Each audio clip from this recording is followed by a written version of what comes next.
know me? Is it cause I'm free and I got Malcolm X in my jeans? I got dreams like King Luther, shed blood like Kunsa. You ain't here for my people, I ain't got nothing to say to ya. I want all the smoke like hookah, talking reparations. America won't be great until they give us compensation. I'm like, I'm the hottest right now. See a bunch of lames out here trying to jock on my style. They be doing too much. I'm the queen, it's too easy. It's like they all in Popeyes, how they be talking so greasy. I just sit back and laugh while these haters get mad. So nefarious how they don't want my pockets with cheddar. I tell them they can do better. These snakes in the grass can leave a bite on your ass, cause y'all be trusting too fast. I got my foot on the gas, other one on they necks. Dropping receipts on haters, you better show some respect. I'm never facing regrets, we only facing the threat. This is the sound of Eric Maxwell.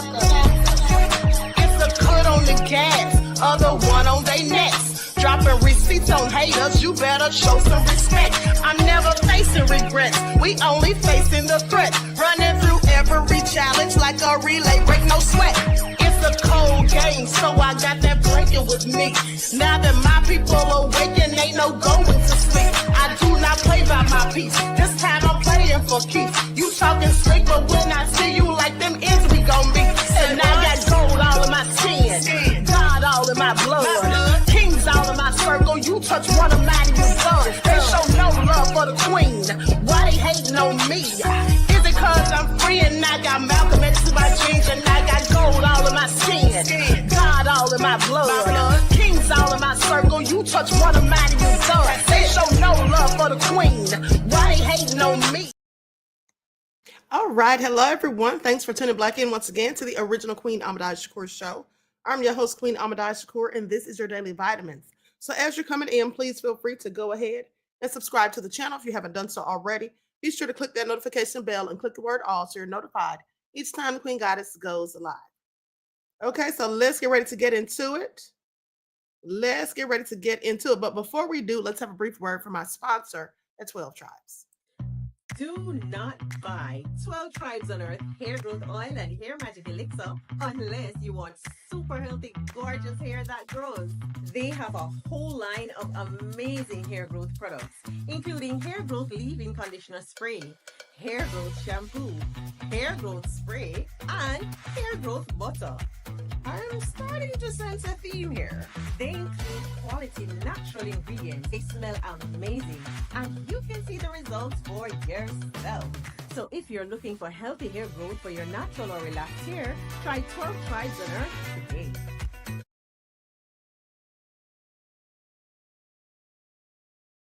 Okay, so don't forget you can purchase 12 Tribes hair oil at Etsy.com.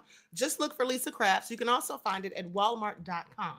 And don't forget that she has a beard oil for men. Okay, so with that all being said, let's see who's in here. DJ Big Six is in the house. All right, Fatima is here. Desmond. Okay, Miss Sheila. All right, DSB is in the house. All right, let's get into it. The lovely T. Okay, so everybody please hit that like button. Thank you in advance. I Rock With You TV is here. All right. Nita's and Mike's World. Jeff ATL. Christopher is here. Okay, let's get into it. Mel. All right. So with that all been said, thank you all for tuning in. I see you, Fatima. Okay, so shout out to all of my loyal royals and everyone tuned into the Queen. Now let's get this party started. All right, let's get this party started, honey, because Trump, oh my goodness, Trump, what are you going to do? Trump has been running from the truth, and the truth shall clearly set him free. I want you all to pay attention because you know what? The information I'm about to tell you, I actually already told you all this before this even came out. Remember how I told you guys, and you heard it here first, that how Trump was sitting up here trying to have Todd Blanche meeting with Ghislaine Maxwell for 2 days and all of that, pretending, because that's what they were doing, pretending that they were trying to get us some viable information to release to the public about the Epstein list and all of that.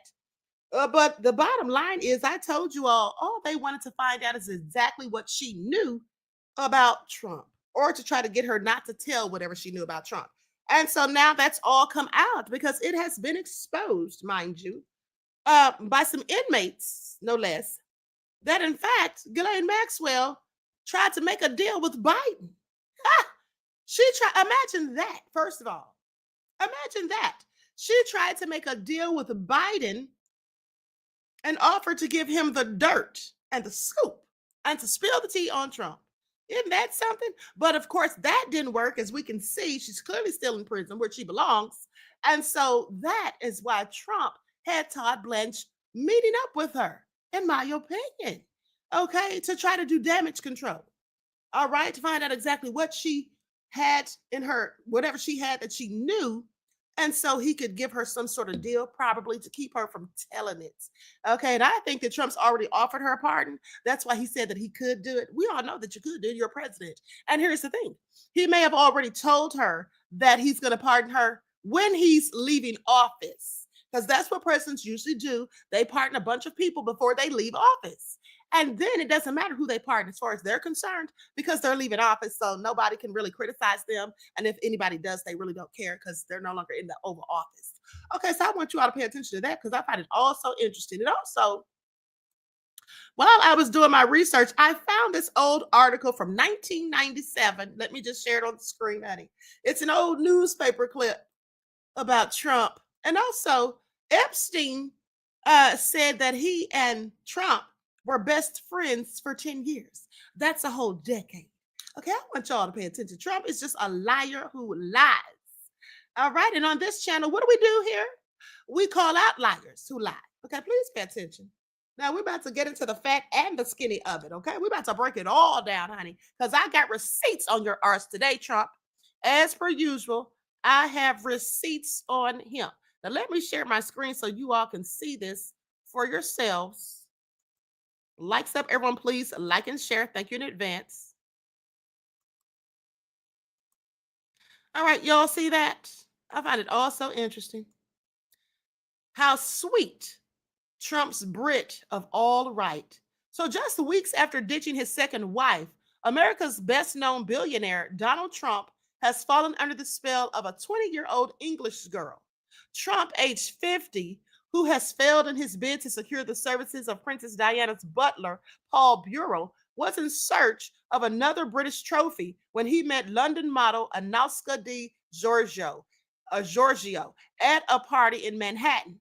Several American millionaires already had their eyes on Acosta, but she was there with Robert Maxwell's daughter, Ghislaine. Do y'all hear that? You see, Trump and Ghislaine, in fact, go way back. You see, in fact, Trump was friends with her father, Maxwell, Robert Maxwell, who's now dead. He fell off of his yacht. They claim that he was out there by himself and possibly jumped, or somebody may even push him in because he was committing all these fraudulent activities. Okay, they were costing people money, so you just never know. But they said that Trump used to be out there on the yacht with him. Okay, and so Trump actually knew Ghislaine Maxwell probably before he even knew Epstein. But let me continue. So, but she was there with Robert Maxwell's daughter, Ghislaine, who has introduced several of her attractive friends to the property developer. And oh, by the way, let me just tell you, the publication that this came from was actually owned by Ghislaine Maxwell's father, Robert Maxwell. Okay, the Sunday Mirror was the name of it. He also owned another publication called the Daily Mirror. So none of this would be rivals. Hold on, let me make sure I didn't skip anything. Okay, so Ghislaine, who has introduced several of her friends, attractive friends, to the property developer. And none of his would-be rivals owned a vast mansion in Florida like Donald does. Mar-a-Lago, where I have dined with him and his outgoing wife, Marla.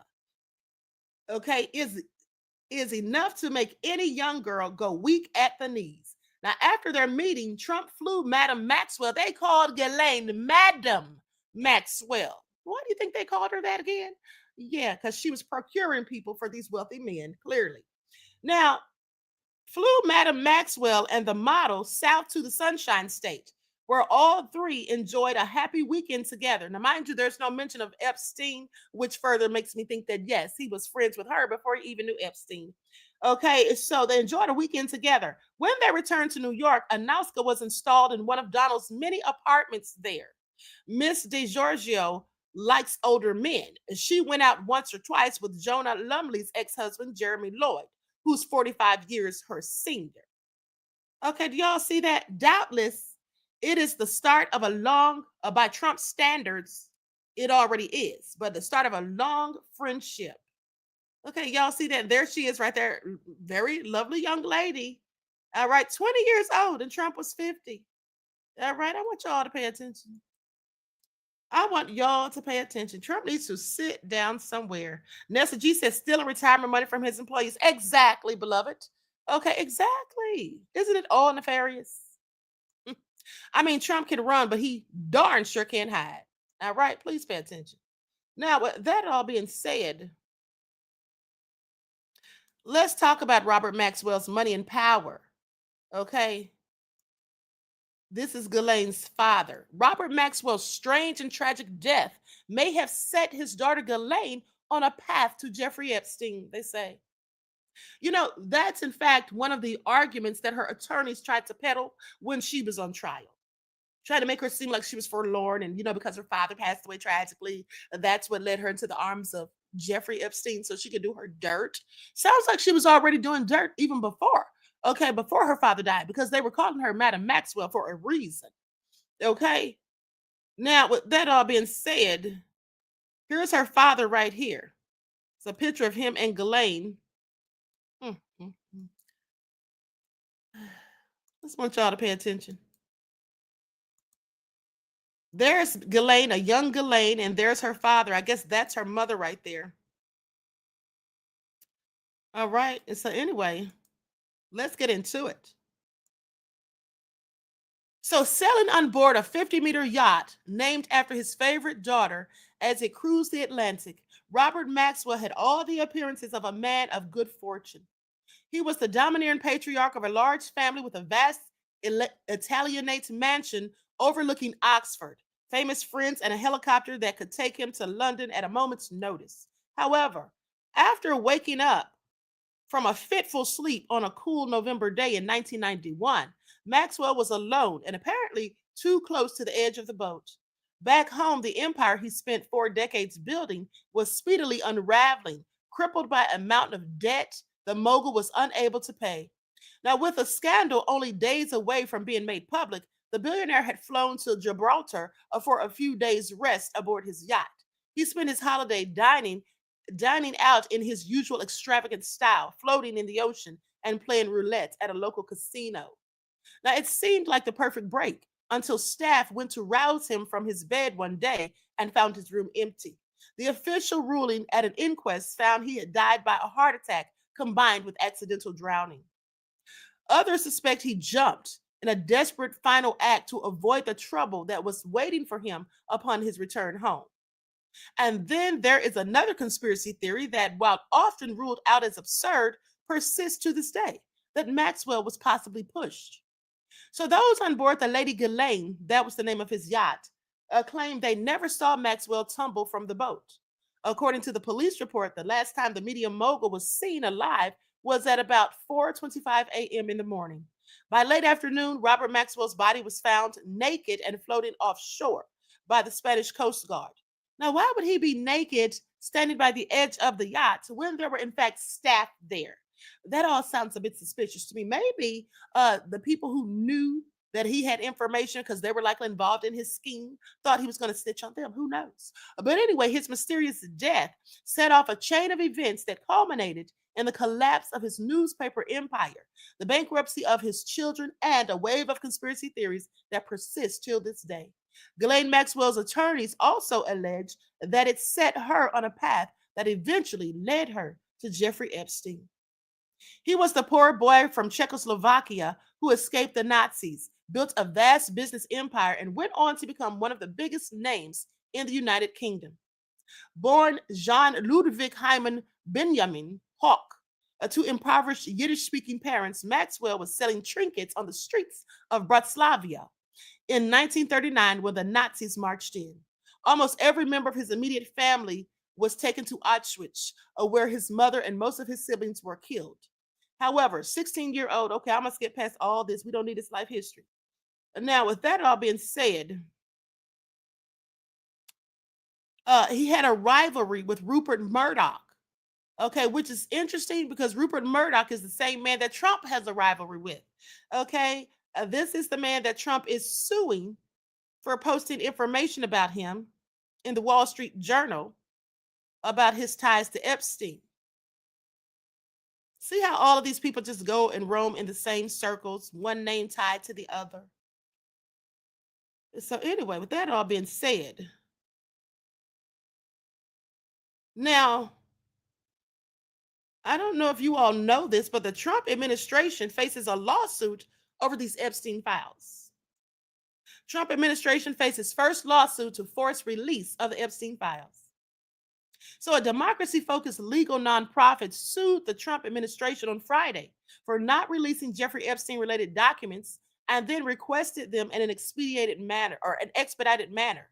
Okay, they say the organization Democracy Forward said the lawsuit is the first challenging the administration's handling of the Epstein files.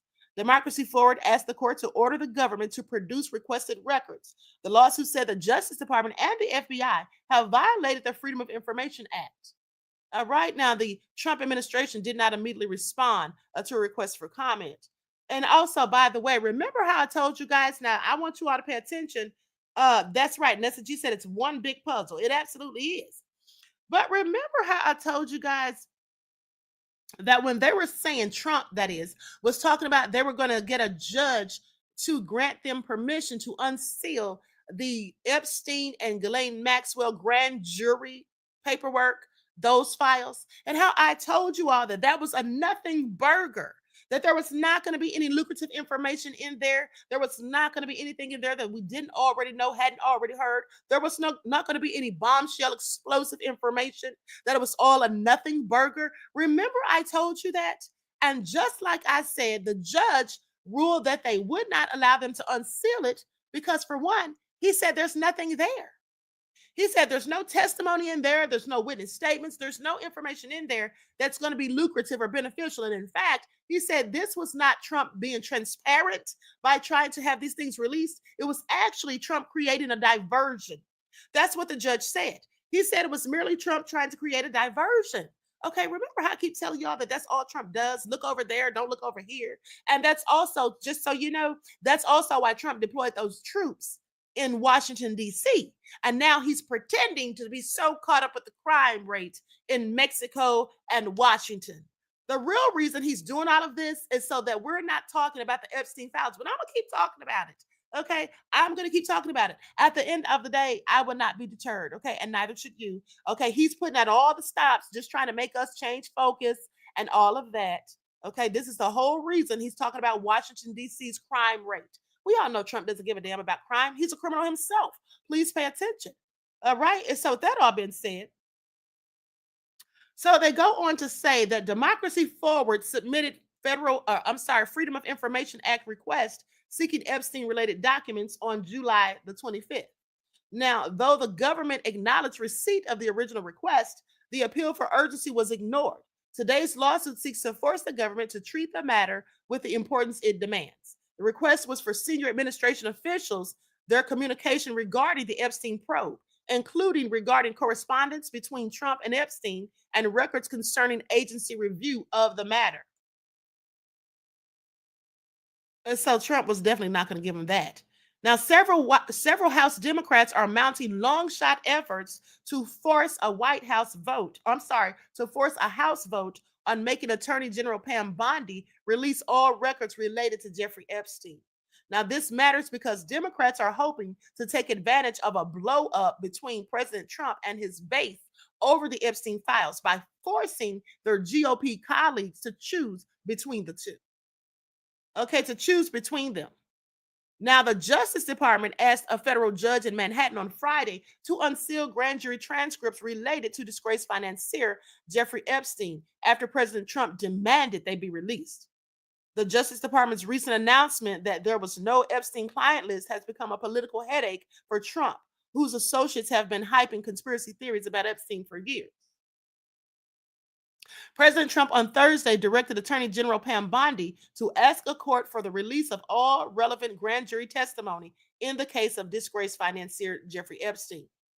Trump has faced mounting pressure, including from MAGA circles, to take further action since his administration said a review found no evidence that convicted S offender and disgraced financier Epstein kept a client list or that he was even murdered.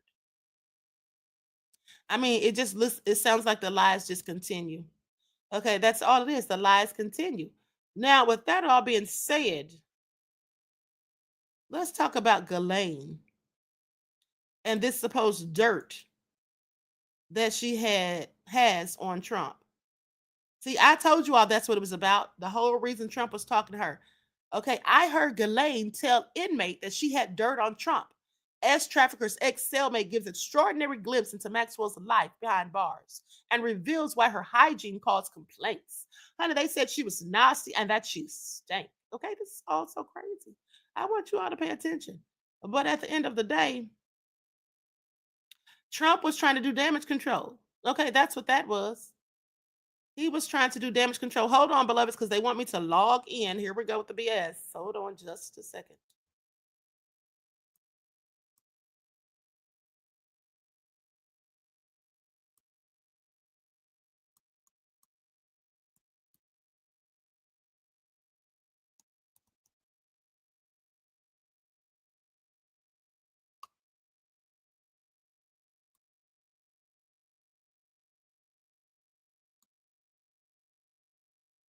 Okay, here we go.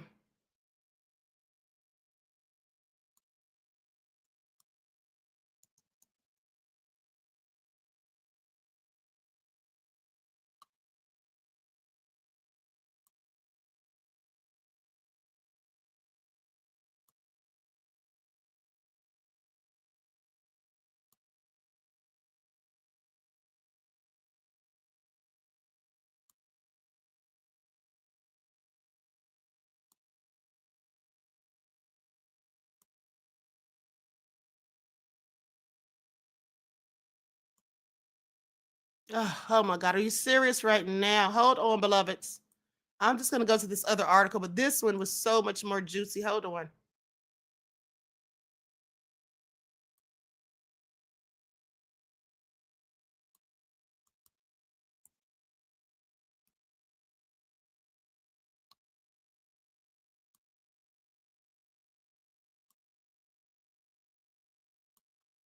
Okay, this ain't working. Let me go to this other article.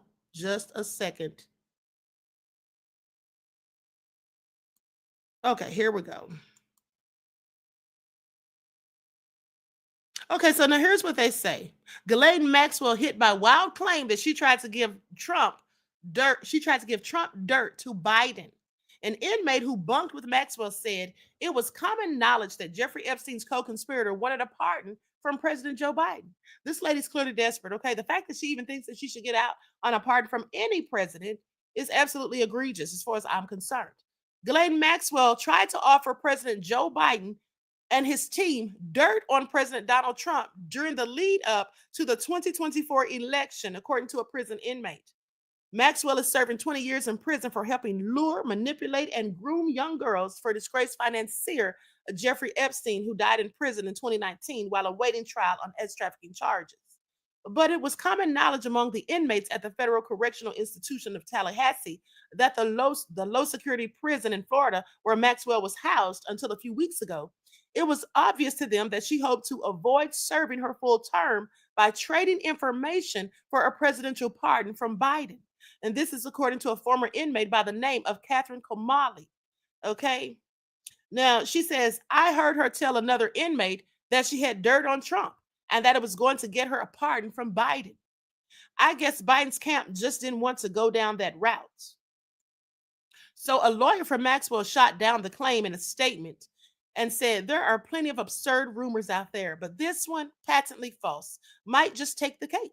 This is what attorney David Oscar Marcus said. Now, Trump and Epstein were good friends for more than a decade.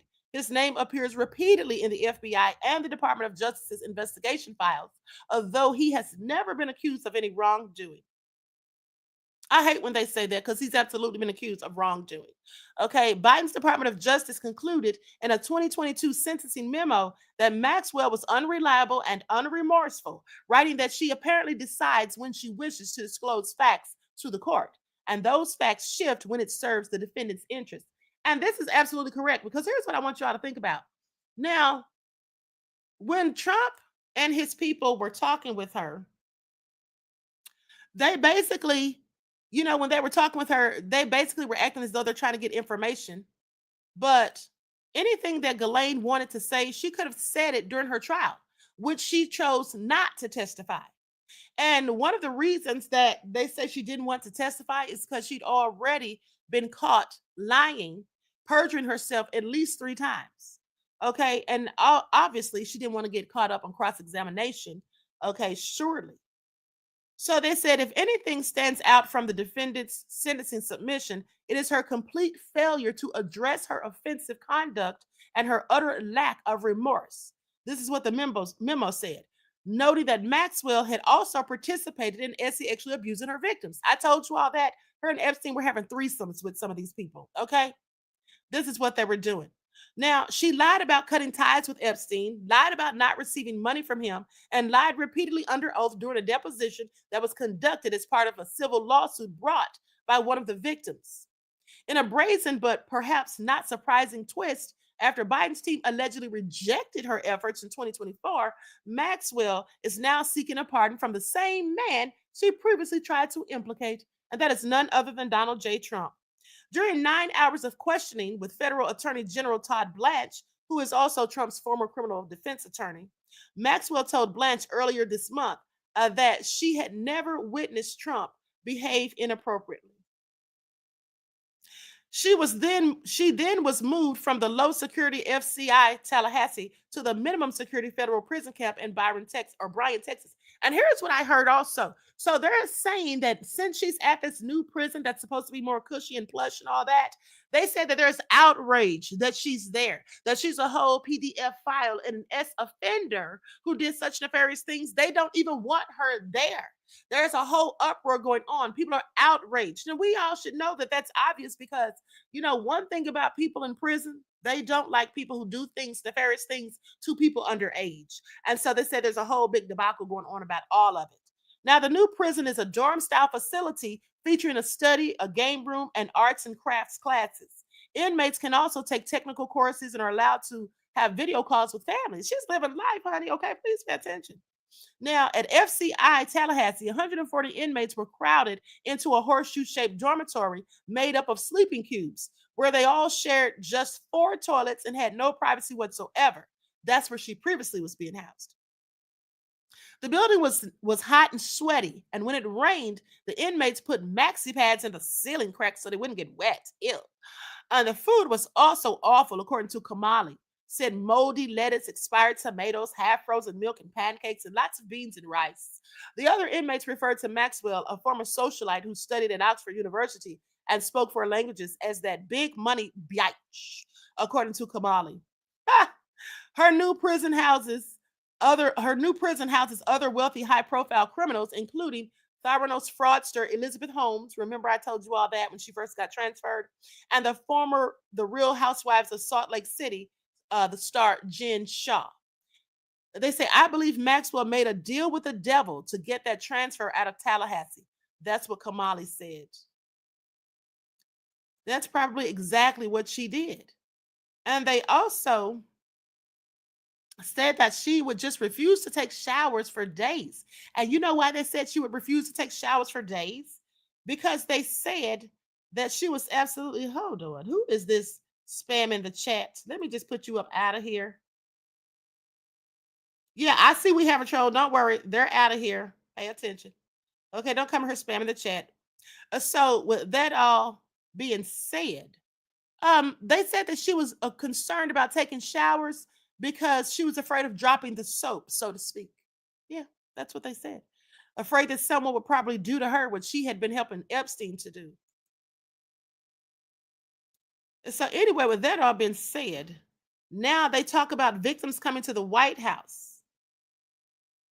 And then JD Vance, let's talk about him. Because this fool right here, hold on, let me pull this up. Because JD Vance was trying to do, he was sitting there trying to tell these lies or whatever. And everything he was trying to do just completely backfired on him as far as I'm concerned. Let's get into it. Likes up, everyone, please. Like and share. Thank you in advance.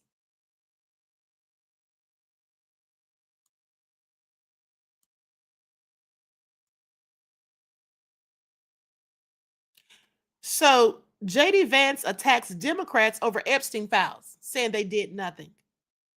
So Vice President JD Vance has responded to criticism of the Trump administration's handling of the Jeffrey Epstein case by blaming Democrats for doing nothing for 4 years.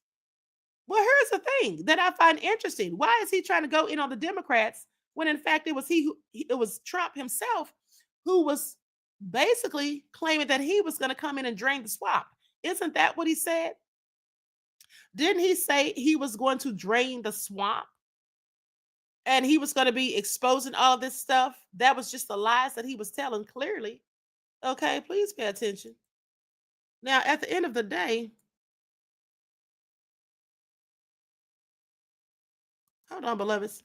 At the end of the day, why is he now sitting there trying to act like we're supposed to be mad at them when he was the one doing all the talking? Here's the video right here. I'm just going to go to this. Likes up, everyone, please like and share.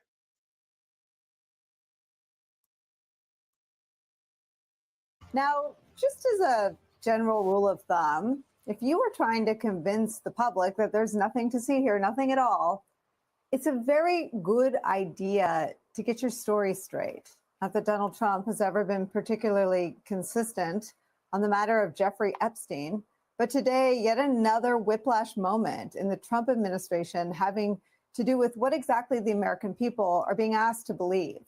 For starters, just so it's top of mind, recall the way Donald Trump himself spoke of the controversy not even 1 month ago. It's all been a big hoax. It's perpetrated by the Democrats, and some stupid Republicans and foolish Republicans fall into the net. And so they try and do the Democrats' work. Your Truth Social this morning, you mentioned past supporters when you were talking about the Epstein issue. Does that mean that you're effectively disowning any supporters who are now I lost a lot of faith in certain people. Yeah, I lost because they got duped by the Democrats. Stupid Republicans. That's what Donald Trump called some of his most fervent supporters. That's who really wants answers on the Epstein conspiracy. And again, those are his words, not ours, about who bought into the conspiracy theories about Epstein. Remember that when you hear what JD Vance has to say about this very same controversy.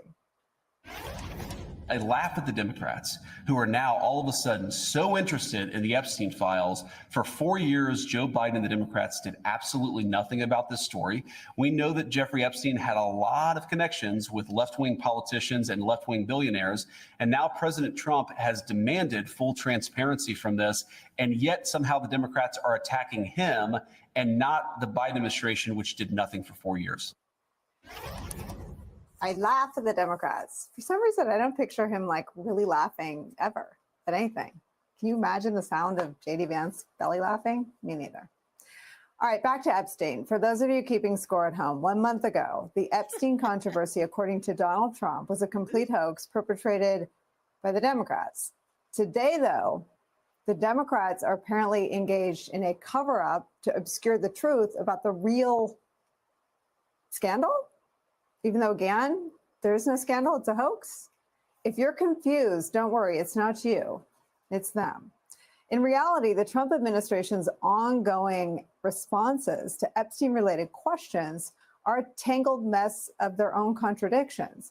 In that interview we just showed you, JD Vance maintains that Trump's goal is to be, quote, as fully transparent as possible. Keep that in mind as we tell you about another major development, breaking news on this story today. This morning, a federal judge denied the Trump Justice Department's request to unseal grand jury materials related to Ghislaine Maxwell's criminal case and criminal trial.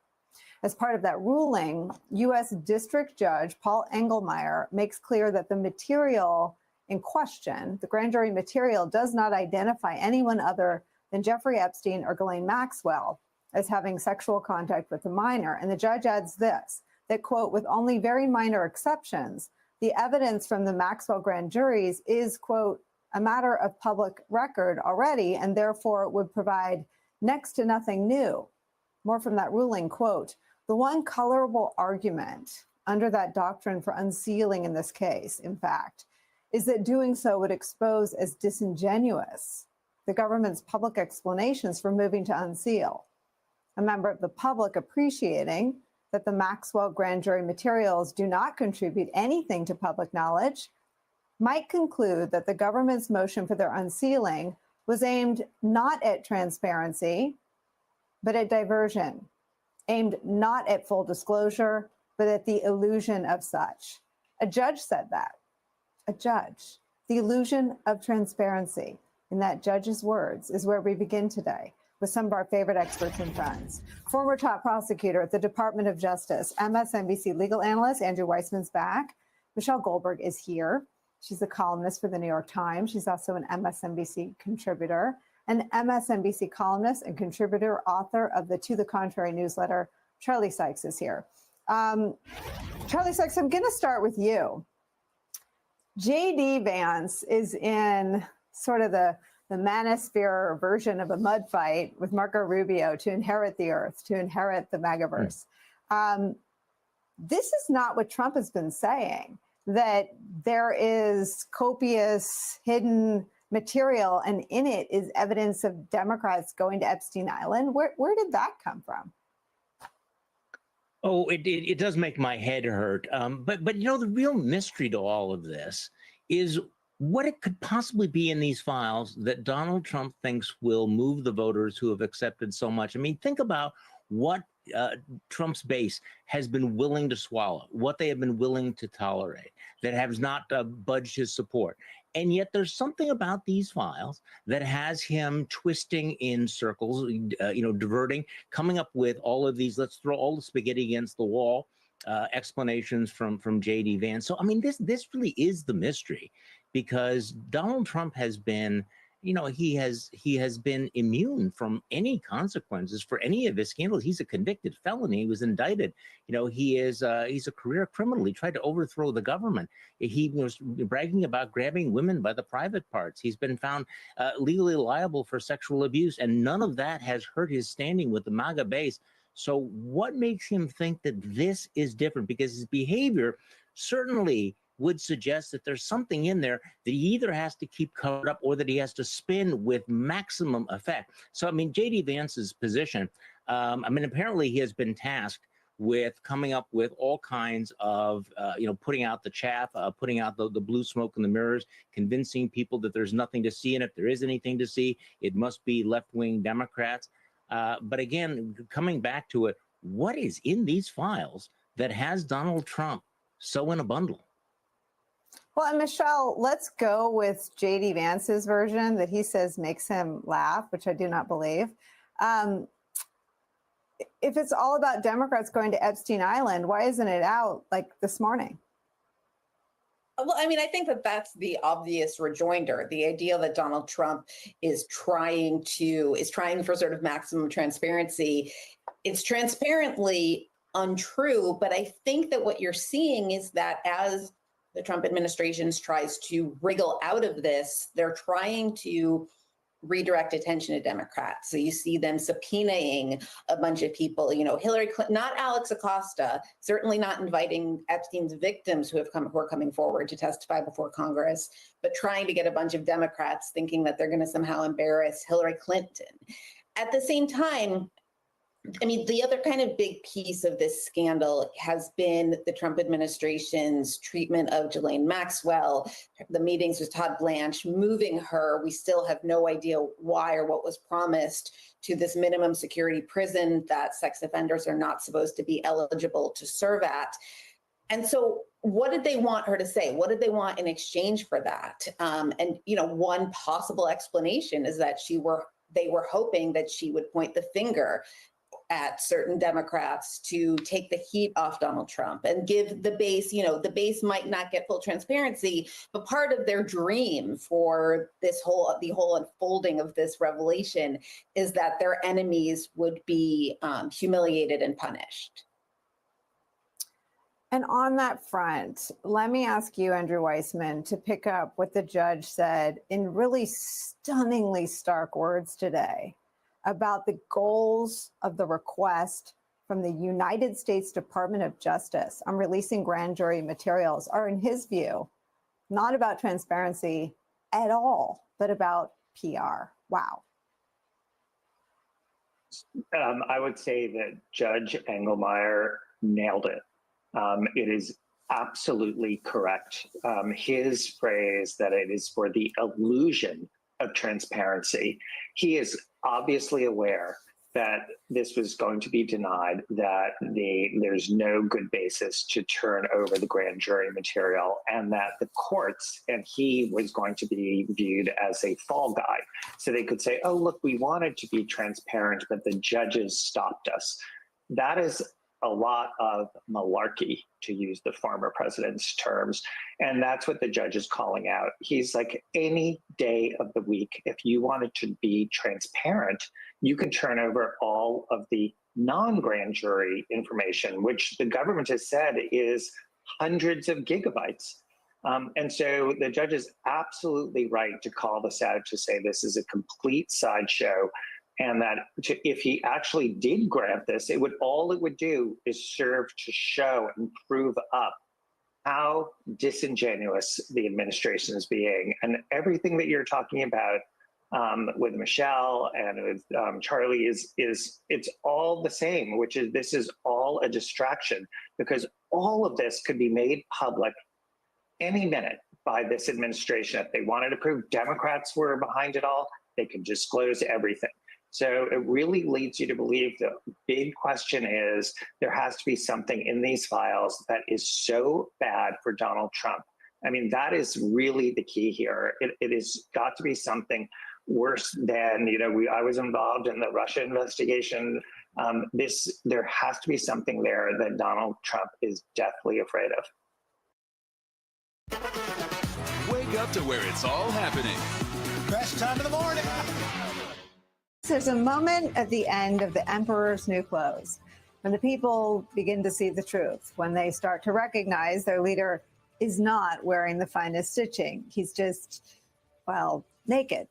Well, today, Donald Trump is feeling the breeze. It's no secret that the very foundation of his political power is his unique ability to construct an alternate reality for his supporters to inhabit. But after weeks of deflecting, diverting, distracting attention from the Jeffrey Epstein controversy, Earth 2's population is waking up to the reality that their emperor might not be entirely truthful on this matter. Just listen to how he's still talking about it. Look, the whole thing is a hoax. It's put out by the Democrats because we've had the most successful 6 months in the history of our country. And that's just a way of trying to divert attention to something that's total bullshit. We all have Bill Barr to thank for ushering that word into the regular political lexicon. And it's possible Trump is right about one thing. Someone is trying to divert attention from something. Consider how irregular the process has been between the Trump administration and Epstein accomplice Ghislaine Maxwell. Gone to a fancier prison. I want y'all to pay attention, because here's the thing. They're also saying that Bill Clinton, according to James Comer, he calls Bill Clinton the prime suspect in the Epstein investigation. He said Bill Clinton, this came out today. He said Bill Clinton is the prime suspect. And they said that Bill and Hillary have been subpoenaed, and that if they try to ignore the subpoenas, there could be criminal charges. So here's what they say. House Oversight and Government Reform Committee Chair James Comer on Monday said former President Clinton's alleged ties to convicted ex-offender Jeffrey Epstein should be uncovered during his testimony before Congress. Okay, now everybody in America, he says, wants to know what went on in Epstein Island. And we've all heard reports that Bill Clinton was a frequent visitor there. So he's a prime suspect to be deposed by the White House, by the House Oversight Committee.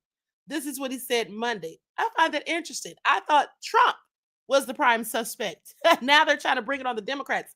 Not saying Bill Clinton wasn't there, because he probably was as well. But I'm just saying they're trying to divert attention away from Trump, if you ask me. He says, so hopefully we'll win that court battle with that subpoena and see President Clinton in October.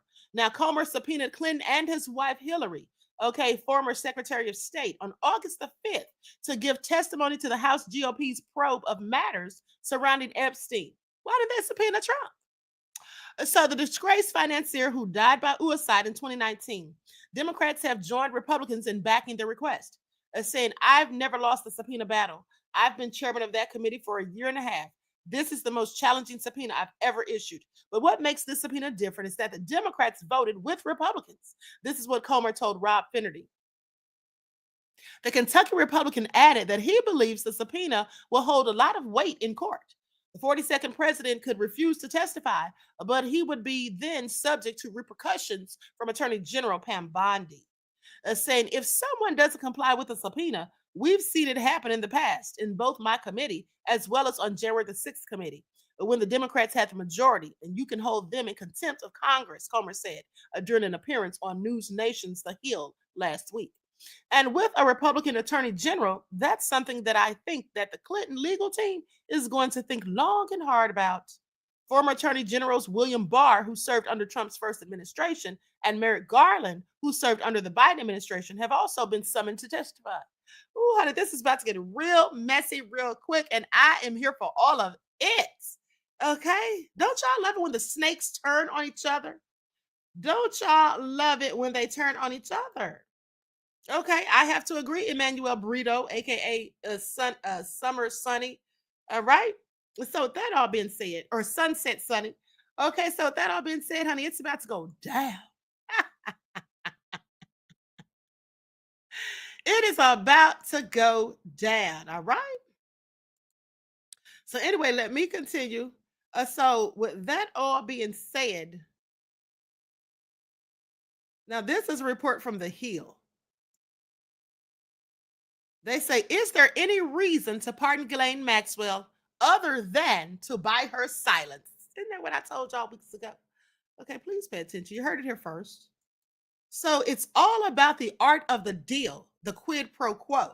Jeffrey Epstein was perhaps the most conspicuous pimp since the Marquis de Sade, and he did so on a grand scale. His associates included bankers, princes, CEOs, governors, and past and future presidents. Now, this is what I want y'all to pay attention to. You should ask yourselves, what kind of country is this? Well, we have this person who is a billionaire S trafficker and a PDF file who is hanging out with multiple presidents that have run this country, best friends with one, hanging out with others, and had a painting of that person in his home, was also friends with the Secretary of State, the former Secretary of State, and that would be Hillary Rodham Clinton.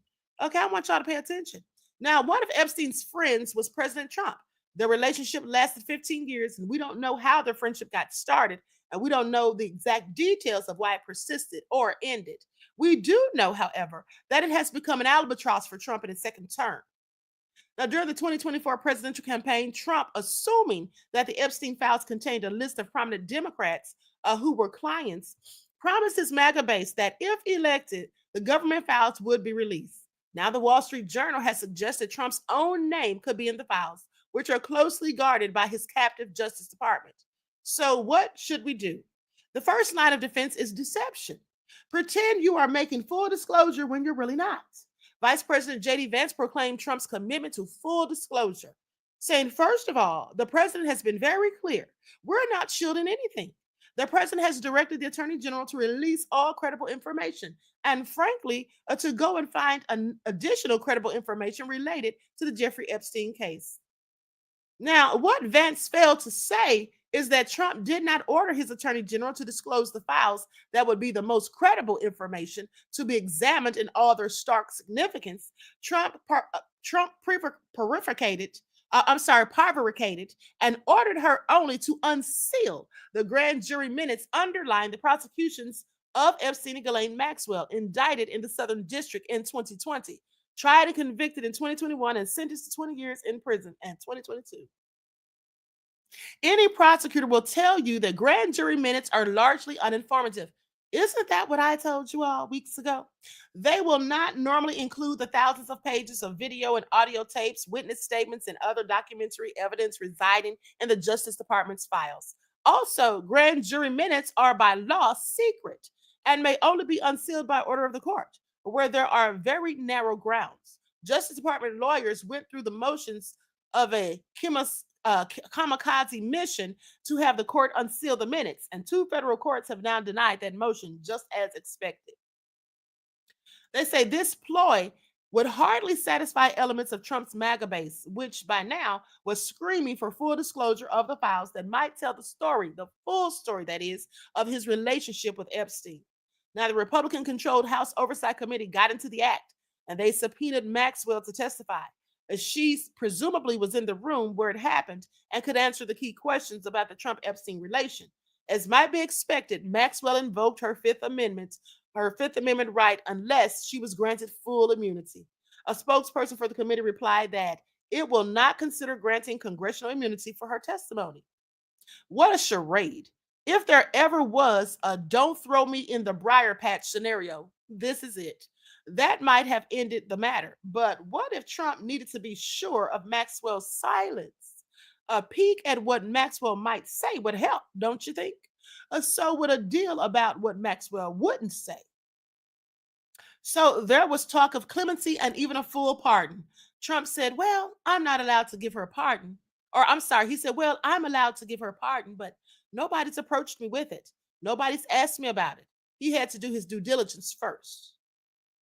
Trump considers himself the master of the art of the deal, the quid pro quo. This has been his core philosophy from the old days in Queens, Manhattan, Atlantic City, and Roy Cohn. He has made other deals for women's silence, lest we forget Karen McDougal and Stormy Daniels. Okay, remember the money he paid her off? Now, Trump's freezing of urgently needed military aid to Ukraine in a bid to extract political dirt on the Bidens during his first term was classic.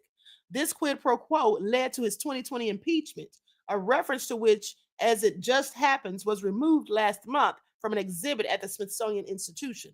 A modified reference has now been restored. His appointment of 3 justices to the Supreme Court who would vote his way whenever the issue was presented might be another. And his dismissal of the indictment of New York City Mayor Eric Adams was widely decried as a quid pro quo for Adams's kowtowing to Trump's draconian immigration crackdown. So has the time come for a quid pro quo with Maxwell? Her current attorney, David Oscar Marcus, a Florida-based criminal defense attorney who is a friend of Todd Blanche's. I want y'all to pay attention. Now, why is that important? Because Todd Blanche is the same person who was talking to her for 2 days, for 9 hours at least. This is the man that Trump sent to speak to her. He's literally friends with her attorney. Okay, isn't that how she got switched to another prison? Of course it is, given by the word of Trump, in my opinion. Now, with that being said, they said the defense attorney, criminal defense attorney, who is a friend of Todd Blanche, Trump's former criminal defense lawyer, and now the deputy attorney general. Okay, an ethicist might say there is nothing wrong with this, but one might fairly wonder why Attorney General Pam Bondi chose Blanche to coordinate with Marcus, okay, about an extraordinary meeting with his imprisoned clients. The 2-day recorded meeting occurred, and according to Marcus, Blanche asked Maxwell about 100 different people. Maxwell reportedly answered every single question truthfully and to the best of her ability. It's interesting that Maxwell was willing to talk to Blanche, but unwilling to speak to Congress. Yeah, that is interesting. Why is she talking to him but not Congress? Well, because probably he offered her something, okay? And so with that all being said, 1 week later, and then talking to him, she doesn't have to worry about lying. She doesn't have to worry about getting cross-examined, have to worry about being told, called out on lies or inconsistencies or whatever. Because all he probably wanted to know is what she had on Trump and what she could say and what they could stop her from saying if they gave her a few things that she was requesting. Because remember, she had a whole list of demands. So anyway, 1 week later, without any explanation and to the consternation of the victims' families, Maxwell was transferred from a low security prison in Tallahassee to a minimum security prison in Bryan, Texas. Ex-offenders, the New York Times reports, are rarely sent to minimum security prisons, by the way, which house inmates with the lowest level of security risk. Now, you may ask whether Trump approved the transfer. You can bet on it. Okay, this Justice Department doesn't make a move without Trump's thumb on the scale. But Trump tried to act like he didn't know how she got transferred, why she got transferred, what her and Todd Blanche discussed. He didn't know any of that. Trump, please sit down somewhere with the lies. Now, is favorite treatment the part of a deal to ensure silence about Trump? Well, I absolutely think so. Is it the prelude to a pardon for Maxwell? I absolutely think so. I mean, just imagine if Trump told her, "So listen, keep your mouth shut. Don't say anything. Okay? Don't say anything. And then I'll pardon you when I'm leaving office." So that would mean that she's only going to do like 3 more years rather than the 20 years that she's been sentenced to. Now, I don't know if that's what Trump did, but I think that's exactly what Trump did. Okay. So after all, with Trump, it's all about the quid pro quo. Now, James D. Zirin, author and legal analyst, is a former federal prosecutor in New York's Southern District. He is the host of the public television talk show and podcast titled Conversations with Jim Zirin. And so basically, he too obviously thinks that there's something afoot. Okay, please pay attention. This is all so sketchy.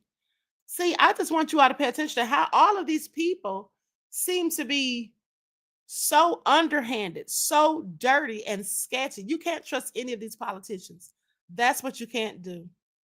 You can't trust any of them. And you know, JD Vance was talking about in his interview, he basically talked about how these politicians are, these politicians could have been doing anything. Okay, there's no telling what they were doing. Now, when he said that statement, that just made me further want to know what they had going on. Hold on, beloveds.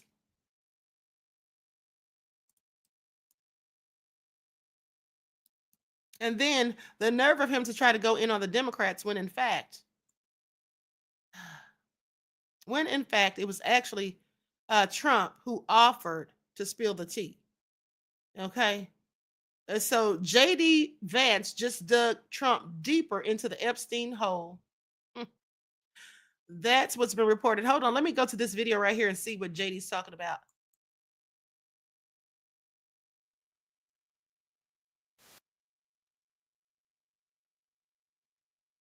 This, mind you, Fox News report, and I'm sure they're going to try to clean it up, okay, and make it look more beneficial than nefarious for the Trump administration, mind you.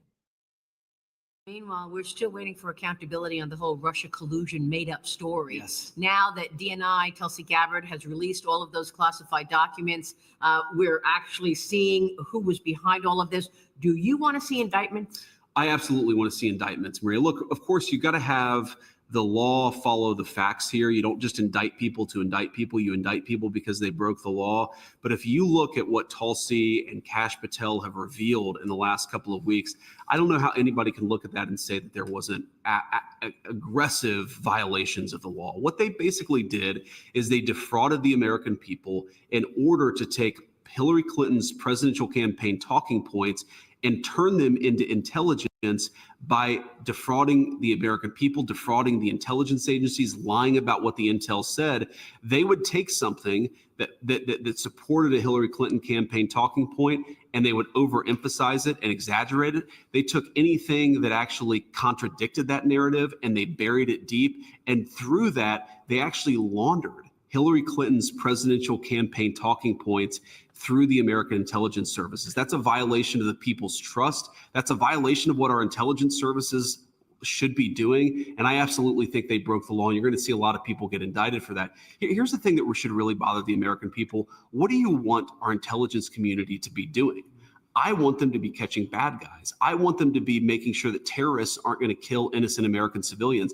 I don't want them laundering Hillary Clinton's campaign talking points into the American media and giving them this air of legitimacy. It is sick. And it's disgusting. It hurt the intelligence community. It hurt the American people, and it hurt the first Trump administration. We've got to have consequences for it, or we're just going to see the same play repeated again and after again. How significant did it impact the president's first term? Because remember, a lot of people didn't want to work in the administration. He was always on defense, saying, I didn't collude. Sure. What kind of an impact was there to actual policy and the impact on the American people? Look, it certainly had an impact, Maria. The president likes to say this, and I really think it hits the nail on the head, that as much as he got accomplished, and I think the first Trump administration was a major, major success for the American people.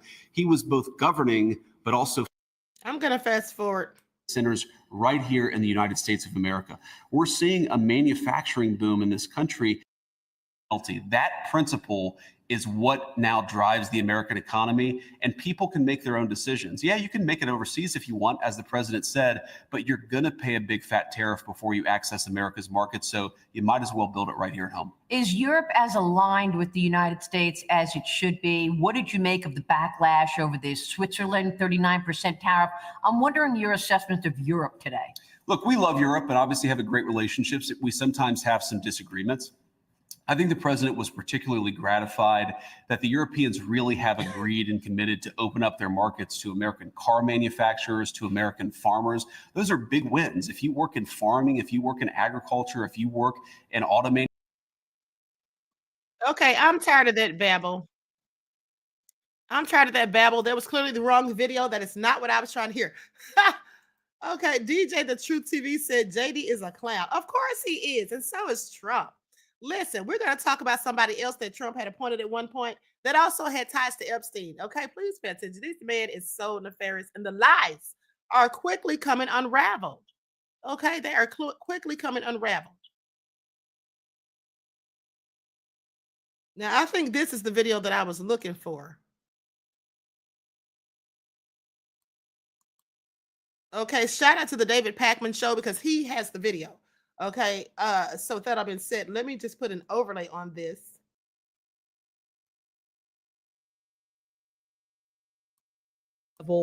Mental gymnastics on this.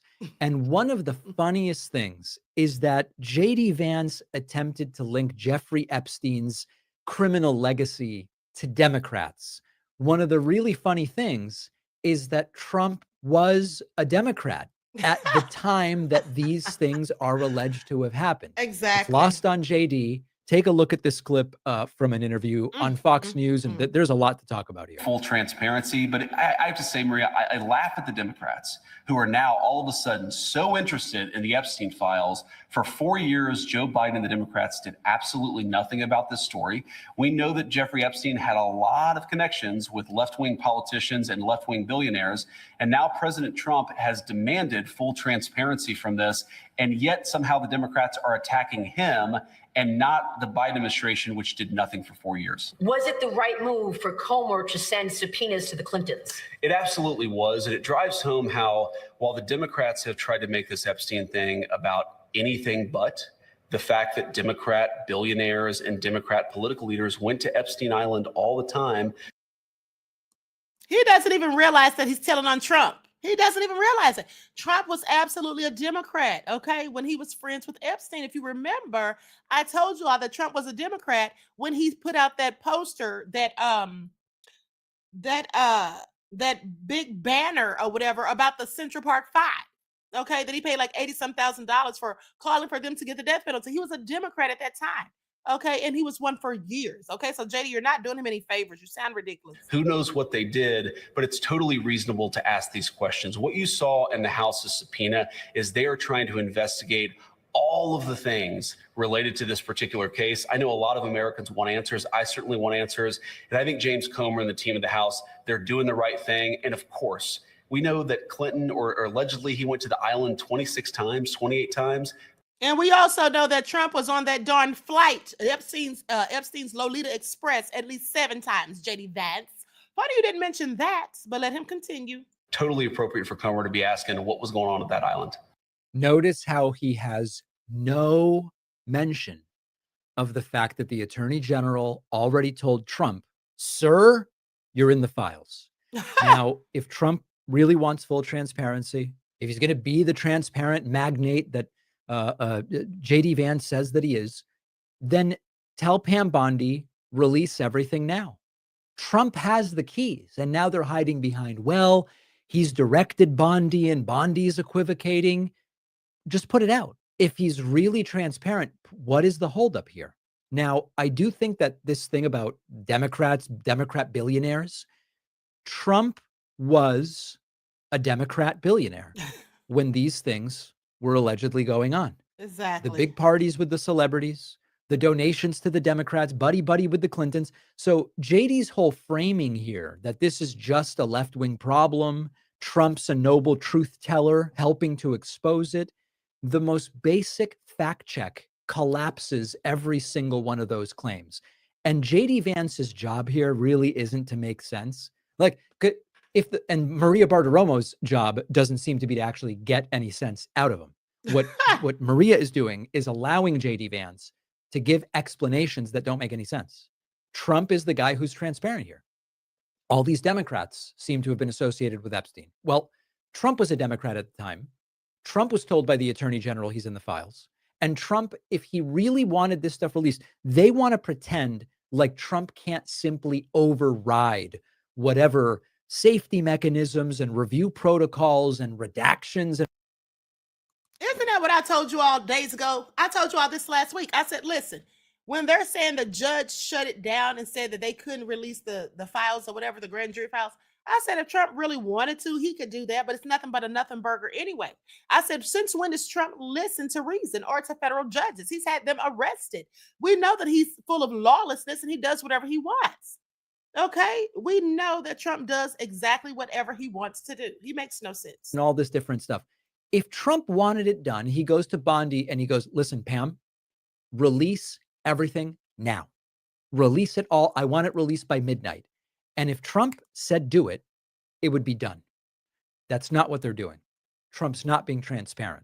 And weeks ago, Trump threw out this little bit of pablum to the masses. I've directed Pam Bondi to release pertinent grand jury testimony, limiting the scope to grand jury testimony and using the subjective term pertinent.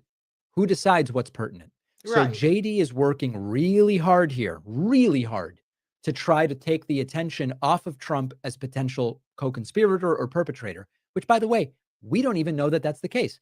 I know every time I say this, people get upset. They go, David, you know about Trump. Until we have the files that say Trump was a client engaged in criminal activities, I am not in a position to say that. Now, people will write to me about a lawsuit that was recanted. We do have to adhere to what the facts are as we know them.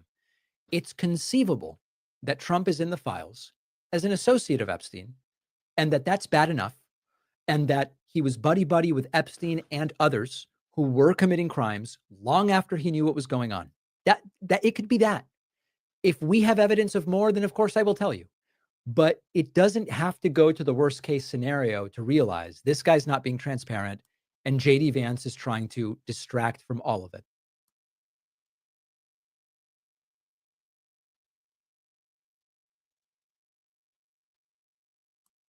Okay, so please sit down somewhere. That's why Trump's talking about all this stuff going on in DC. But here's the thing.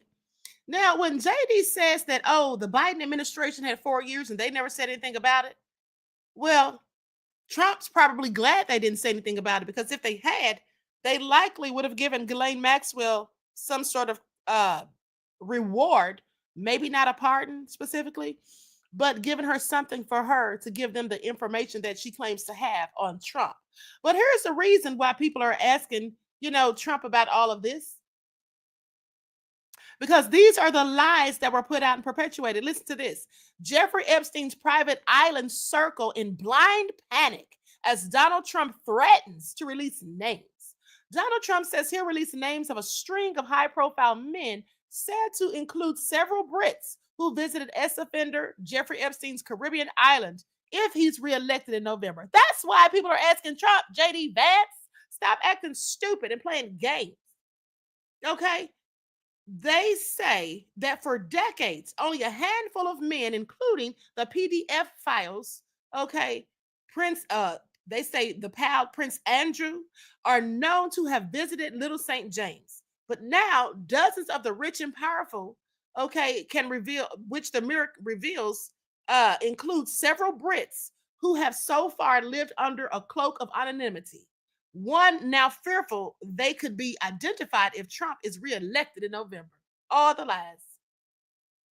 Now, while appearing on the Lex Fridman podcast in the States, the host accused the former president of hesitating to reveal who visited the island previously, saying there's a moment where you had some hesitation about Epstein releasing some of the documents, about Epstein and releasing some of the documents on Epstein. Why the hesitation? He asked. Trump replied, I don't think I had. I mean, I'm not involved. Why would he say he's not involved? No one asked him if he was. The man just said, why did you hesitate when asked to release the files? He said, I never went to the island, fortunately, but a lot of people did. See, he started explaining. Okay, that's what he started doing. He started explaining, and he was telling on himself, in my opinion, because nobody asked you. That man didn't ask you anything about were you there? You know, did you get on the flights? Who did you know that when? He didn't ask him any of that. He said, why the hesitation when you were asked about releasing the documents? I don't think I had, I mean, I'm not involved. What? I never went to the island, fortunately, but a lot of people did. The host then says, why do you think so many smart, powerful people allowed him to get so close? Trump said, he was a good salesman. He was a good salesman, a hale and hearty guy, and he had some nice assets that he throw around like islands, but a lot of big people went to that island. But fortunately, I was not one of them. Freeman said, it's very, very strange for a lot of people that the list of clients that went to the island that has not been made public. Trump says, yeah, it's very interesting, isn't it? It probably will be, by the way. I'd certainly take a look at it. Then he added, saying, but yeah, I'd be inclined to do the Epstein. I'd be inclined to do the Epstein. Trump, sit your lying arse down. So this is all crazy. Now, the Wall Street financier who was charged with trafficking of minors and died in his jail cell in August of 2019, as he awaited trial, was known to have hosted numerous influential people at his private residence, including politicians, business leaders, and celebrities. However, while some names became public due to the flight logs of Epstein's Lolita Express, his private jet, being made public, many arrived unnoticed. A victim of Epstein who has now implored Trump to reveal the names, said people are very nervous and highly so. They'll be in a blind panic. That's what the 37-year-old told the publication. Trump's pledge to expose those names should cause a lot of sleepless nights. Some of these men are incredibly powerful and have gone to great lengths to keep their association with Epstein under wraps. If Trump gets back in, their days will be numbered. He should expose them. I know who I will be voting for. Isn't that sad? Isn't that sad? This poor victim thought that Trump was going to expose something. He didn't expose anything except himself. Okay, in my opinion. Now, last night, leading U.S. Attorney Spencer Coven, who represents multiple women abused by Epstein, added that while this information would be interesting, I would also like to know how many times Epstein visited Trump's Mar-a-Lago. The lawyer was referring to how Epstein was known to have visited Trump's Florida mansion, once being filmed enjoying a party there with the property mogul.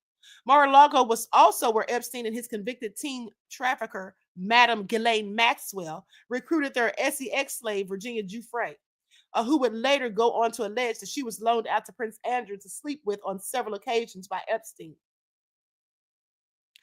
So anyway, one of Giuffre's claims included accusing the Duke of York of taking part in an underage orgy on Little St. James.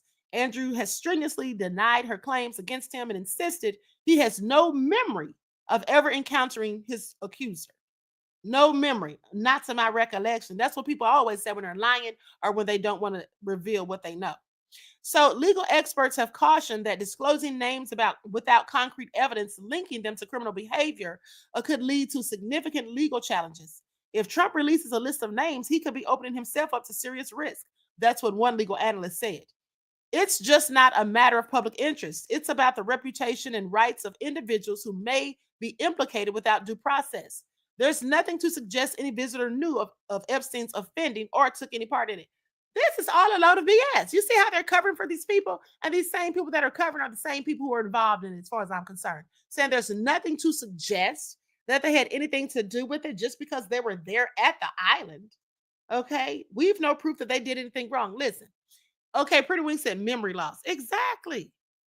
Okay? At the end of the day, these people all knew what Epstein was into. They can miss me with it. If not all of them, then most of them. Okay, because remember, he'd already gotten into trouble in the early 2000s and got a sweetheart deal. We're going to talk about that in a second. Okay, so meet the woman who ties Jeffrey Epstein to Trump and the Clintons. And of course, that's Ghislaine Maxwell. Now, this is an article from 2019. How did wealthy ex-offender Epstein come to be palling around with Bill Clinton and Donald Trump? People who know those involved said Epstein's connections to two U.S. presidents ran through one bubbly British heiress. That was Ghislaine Maxwell. Maxwell, who has denied accusations made in civil suits of aiding and participating in Epstein's sexual abuse of minors, has been among the financier's closest associates. Now, unlike Epstein, she comes from a rarefied background that gave her entree to the rich and powerful. For years, beginning in the early 1990s, she and Epstein cut glittering figures on the Manhattan, New York, and Palm Beach, Florida social circuits, with Maxwell taking lead, while people who knew Epstein in Palm Beach described him as a very odd, and said he didn't get out much. Those who knew Maxwell described her as vivacious, warm, and effusive.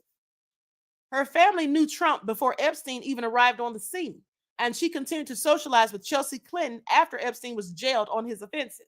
Maxwell first grew close with the Clintons after Bill Clinton left office, vacationing on a yacht with Chelsea Clinton in 2009, attending her wedding in 2010, and participating in the Clinton Global Initiative as recently as 2013, years after her name first emerged in accounts of Epstein's alleged sexual abuse.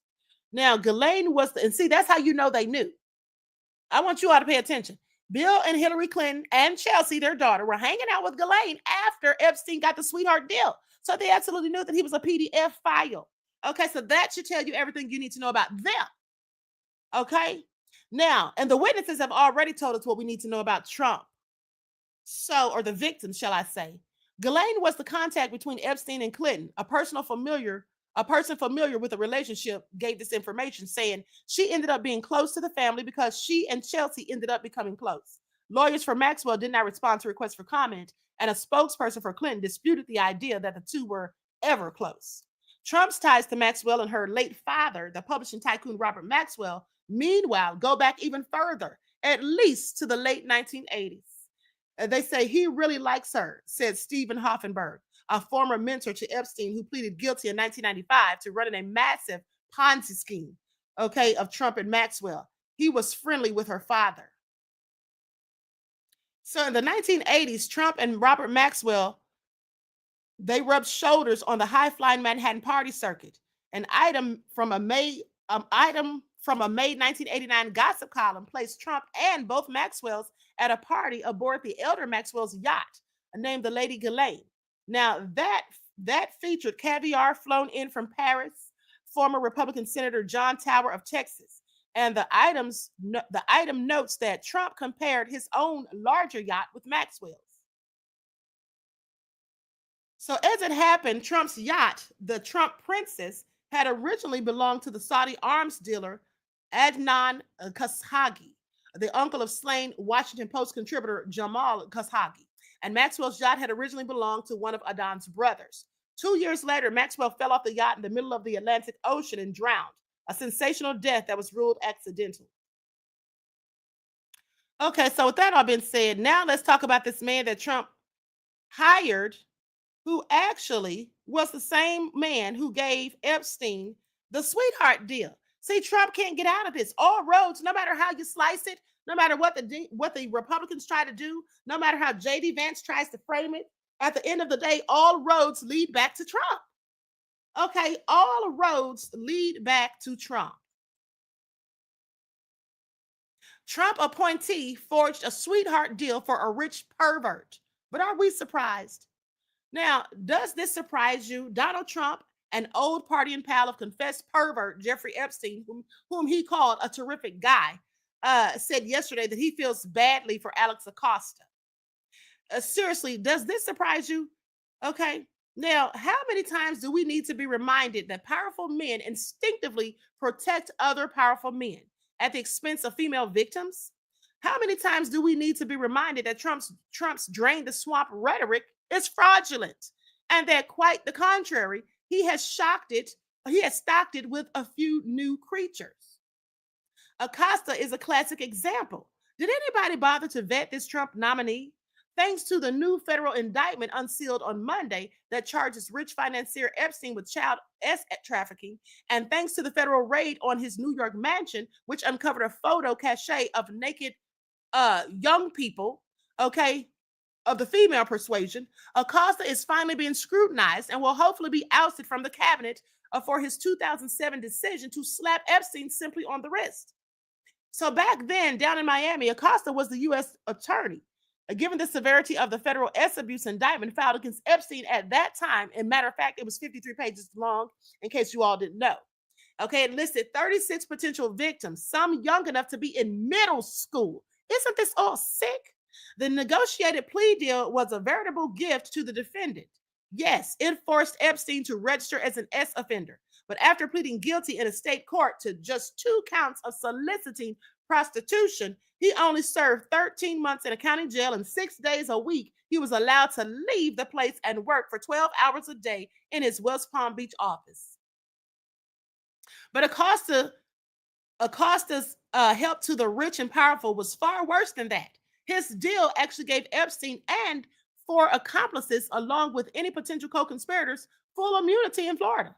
And most importantly, the entire non-prosecution agreement was kept secret from Epstein's victims. They didn't even know this happened, right behind their backs. What a slap in the face to the victims.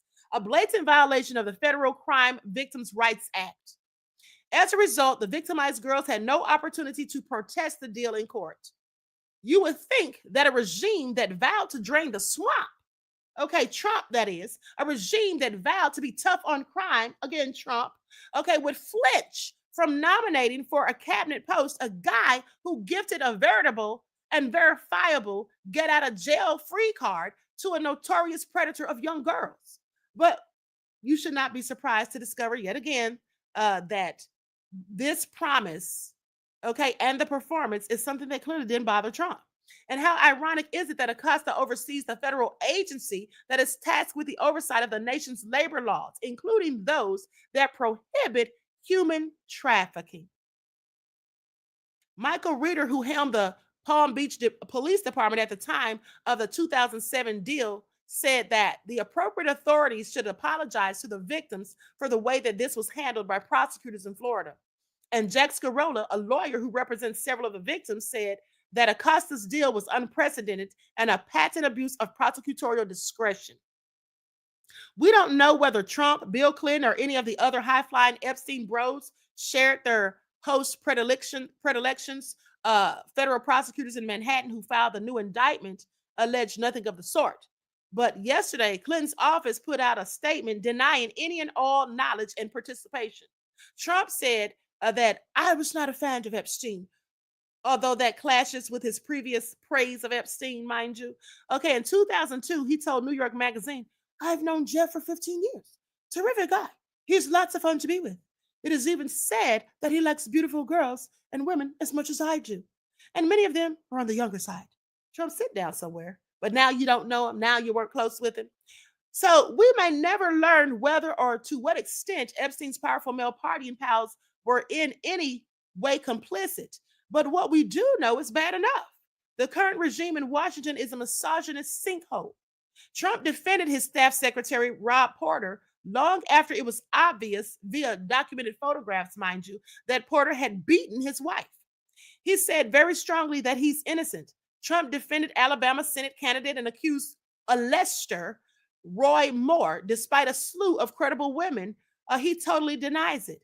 He says it didn't happen. Trump himself, accused of sexual misconduct by at least 18 women just last month, ridiculed alleged grape victim E. Jean Carroll by insisting that she wasn't his type. And yesterday, he said he feels badly for Acosta, who's doing an excellent job. Okay, in this fetid climate, is it any surprise that so many victimized women believe that vindication is simply a pipe dream? Trump also said, in light of the new federal indictment in Manhattan, that he will look into the Acosta Epstein plea deal very carefully. He already knew about it, talking about he's going to look into it. Perhaps due diligence should have been done first before Acosta was elevated to Trump's orbit. And given this latest vivid evidence of how powerful men protect each other at the expense of justice, perhaps some of the women who voted for Trump in 2016, 53% of all white women, by the way, will wake up in time for 2020. But no, they didn't. They didn't wake up. Okay, they still voted for this freak. So anyway, the new indictment filed against Epstein in his arrest and incarceration over the weekend would never have happened if not for the investigative journalism conducted last year by the Miami Herald. Now more than ever, this is why we need in-depth reportage. Okay, now this is from an old article from July of 2019. Okay, so Trump actually had this man in his cabinets. This man was one of his appointees, the one who gave Epstein the sweetheart deal. Okay. Oh, so crazy. With that all being said, everyone please like and share. Thank you in advance. Hold on, I forgot to plug in my. There we go. Okay, so anyway, with that all being said, we're about to be out of here. But one more thing. Let's talk about these victims coming to the White House. Because this came out today. They say Trump nemesis is bringing Epstein victims to the Capitol to push for a files release. So a rebel Republican congressman has invited multiple victims of Jeffrey Epstein to a press conference at the U.S. Capitol as part of a bipartisan push to force the release of legal files linked to the late PDF file. Representative Thomas Massey of Kentucky, a thorn in Donald Trump's side for his frequent objections to the president's spending bills and foreign policies, said that he and the Democratic Representative Ro Khanna will be co-hosting the September the 3rd conference. Now, the event will feature survivors of abuse by Epstein and his associate Ghislaine Maxwell, several of whom plan to be speaking out for the first time. Massey and Khanna will also provide an update on their discharge petition, which would force a House vote on releasing the Epstein files, as well as discuss their Epstein Files Transparency Act, which, if passed, would require Attorney General Pam Bondi to release all documents, not just the ones that she deems as credible, like Trump said, okay, related to the billionaire financier in a searchable and downloadable format. The survivors deserve justice and Americans deserve transparency. This is what Massey and Khanna both posted on X. Now, the move from the lawmakers echoes a stunt that Trump tried to pull to embarrass his 2016 election rival, Hillary Clinton.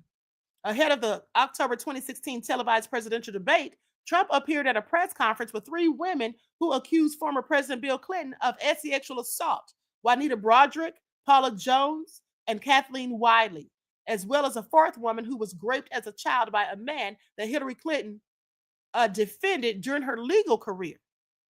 Bill Clinton has denied the 3 women's allegations. Now, Trump's team even planned to have the women sit next to Bill Clinton in the family boxes during the debate, but it was thwarted with just minutes to spare.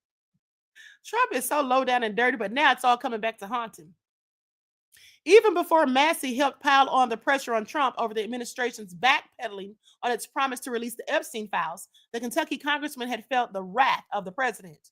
Massey has made a name for himself for dissenting on GOP-backed legislation, including twice voting against the president's One Big Beautiful Bill. Now, Massey has also been highly critical of the U.S. backing of Israel over the war in Gaza and of Trump's decision to target Iran's nuclear facilities and airstrikes. Trump hasn't been subtle in his expression for his hatred for Massey and has frequently called for him to be primaried and voted out of office. Now, in July, on July of the 21st, a post on Truth Social, Trump called Massey the worst Republican congressman and an embarrassment to Kentucky. He said he's lazy, slow-moving, and totally disingenuous, a real loser. Never has anything positive to add. Looking for someone good to run against this guy, someone I can endorse and vigorously campaign for, he added. Trump, a longtime friend of Epstein, whose name is reported to feature in the files, has been unable to shake off claims of a cover-up over the PDF file who died in a Manhattan jail in 2019. Now, Trump denied reports that several of the top officials in his administration, including Vice President J.D. Vance, Bondi, and FBI Director Kash Patel, had a secret meeting to discuss the way to handle the Epstein crisis. Yeah, they did have a meeting, okay? And that meeting was so they can try to come up with a game plan and strategy to try to figure out what they're going to do about all this stuff being exposed about Trump. I'm sure that's what it was all about. Now, they say it's put out by the Democrats because we've had the most successful 6 months in the history of our country. That's just a way of trying to divert attention to something that's total BS, Trump said. The White House, Massey and Khanna did not immediately respond to a request for comment They didn't respond to a request for further comment. All right. And so last but not least, this woman here went in on. Okay, I'm going to share my screen so we can see this, and then we're out of here. Okay, that's right. Leon said talking about himself. Exactly. Just Anticipate said not slow moving. Okay, and that's one thing about Trump. He can roast every now and again, okay, with his stupid self.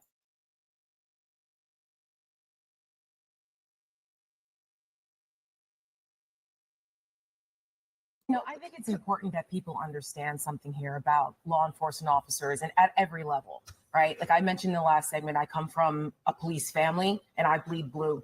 And I was on this set for many years defending law enforcement officers during Ferguson and during other times where police officers were getting bad raps on certain things, explaining the complexities of the job. And it really is something that I just cannot tolerate when Trump supporters are trying to sit here and act as though Donald Trump supports and backs the blue. No, he doesn't. You look at what Donald Trump did and what MAGA has done to the police officers who defended our Capitol on January 6th. You want to talk about spitting in the face?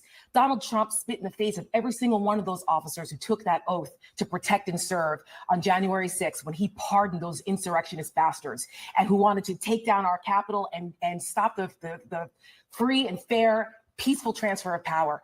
So how dare he say this now? It is the reincarnation of George Wallace, of Huey Long, of the disgusting policies of the past that have this strongman desire to use law and order and the fear and demagoguing for people that Donald Trump is channeling right now. And so how dare people sit here and say that he backs the blue? He abdicated that because you know what? He did not protect or defend the Constitution, and he violated his oath of office. You know who said that? You did after January 6th. And that's exactly what he continues to do right now with the way he is throwing around our military, our police, talking about moving us to other states. This is something people should be very concerned about.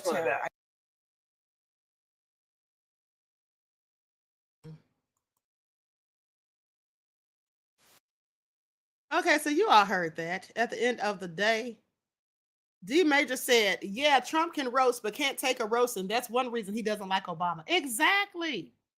Okay, exactly, beloved. All right. Alejandro, thank you for your contribution to the channel, beloved. I appreciate you.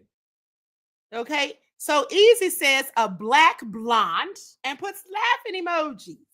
Well, beloved, there are such people, black people with blonde hair. They're called Melanesians. Let's go and look at some of them. Now, I don't know if you're of the black race or not, but black people are actually born with blonde hair. Okay, please pay attention. You all see that? See those little black children with blonde hair? That's not crazy. And you know, at the end of the day, I mean, everything came from black people. Okay, all sorts of hair colors, eye colors, and all of that came from black folk. Okay, so know thyself. All right, so anyway, with that all being said, I want to thank you all for tuning in. Please like and share the video, subscribe to the channel if you have not done so already. Be sure to click that notification bell, click the word all so you're notified each time the Queen Goddess goes live.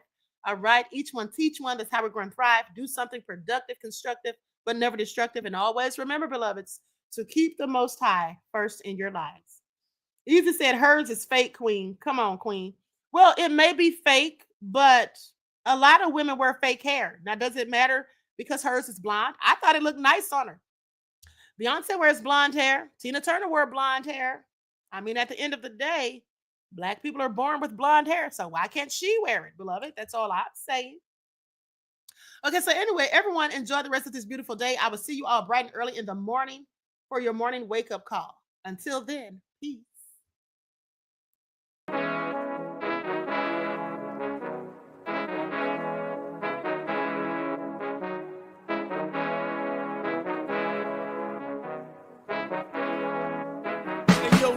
Hit him with that gold all in my skin, God all in my blood, kings all in my circle. You touch one of mine and you're done. They show no love for the queen. Why you hating on me? Is it cause I'm free and I got Malcolm X in my jeans? I got dreams like King Luther, shed blood like Kunsa. You ain't helping my people, I ain't got nothing to say to ya. I want all the smoke like hookah. Talking reparations, America won't be great until they give us compensation. I'm like, I'm the hottest X right now. See a bunch of lames out here trying to jock on my style. They be doing too much. I'm the queen, it's too easy. It's like they all at Popeyes, how they be talking so greasy. I just sit back and laugh while these haters get madder. So nefarious how they don't want my pockets with cheddar. I tell them they can do better. These snakes in the grass can leave a bite on your ass, cause y'all be trusting too fast. I got my foot on the gas, other one on they necks. Dropping receipts on haters, you better show some respect. I'm never facing regrets, we only facing the threats. Running through every challenge like a relay, break no sweat. It's a cold game, so I got that blanket with me. Now that my people awaken, ain't no going to sleep. I do not play by my piece. This time I'm playing for keeps. You talking slick, but when I see you like them ends, we gon' meet. And I got gold all in my skin, God all in my blood, kings all in my circle. You touch one of mine and you done. They show no love for the queen. Why they hating on me? Is it cause I'm free and I got Malcolm X in my jeans and I got gold all in my skin, God all in my blood, kings all in my circle. You touch one of mine and you done. They show no love for the queen. Why they hating on me? Is it cause I'm free and I got Malcolm X in my jeans and I got